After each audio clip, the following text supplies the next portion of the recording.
ফেসবুকে আইলাম রে ও ভাই ফলোর কারণে, টিকটকে আইলাম রে ভাই ভিডিও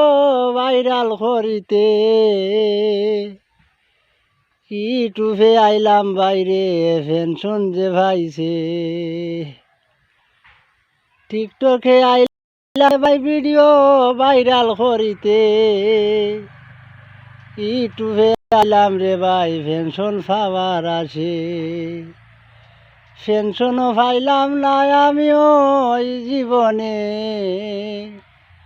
ফেসবুকে আইলাম বাইরে ফলোর কারণে, টিকটকে গেলাম রে ভাই ভাইরালের কাছে, ইউটিউবে আইলাম রে ভাই টাকার কারণে, ফেসবুকে আইলাম রে ভাই ফলোর কারণে, এই জীবনে একটা ভিডিও তোরা ভাইরাল করে দে।